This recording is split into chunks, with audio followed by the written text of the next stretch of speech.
to what extent do you see Islam providing a path towards modernity, or the Islamic movements, the Islamic democratic parties, providing a path towards modernity, as you saw maybe in other contexts? For example, in Latin America, you saw the Catholic Church and liberation theologians playing that role of shepherding the state or moving the state towards a more legitimate reality, a more legitimate governance structure.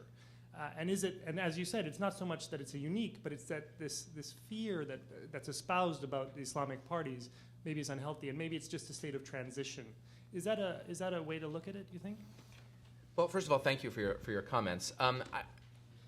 I think that is a way to look at it, and I would characterize it as the optimistic version of how to look at it, and I myself feel that optimism often.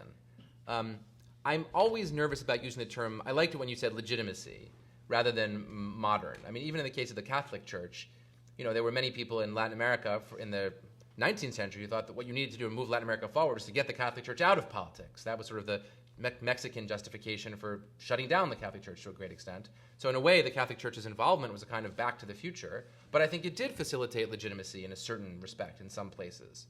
Similarly, in the Islamic world, there was a modernist movement in the Muslim world in the 20s and the 30s, and it was closely affiliated with nationalism and socialism. It didn't really work so well.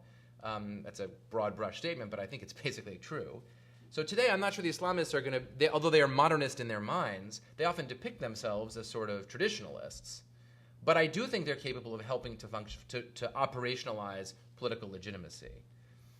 The trick is, and this is really the hard part, and this would be the negative picture, to the extent that the states, that the governments of the states which are not seen as legitimate resist the Islamists, the way they do so is by saying that any political order in which the Islamists have a role will itself be illegitimate. So, when we have this transition in Egypt that's coming up, right, that everyone is looking forward to so unhappily, the line coming from the army, and it doesn't really matter whether Gamal Mubarak, the son of the president, is their candidate or somebody else's, but their line in pushing out the Muslim Brotherhood is going to be to say, well, if we want to have legitimacy as a political authority, we can't have these religious folks playing any part in it.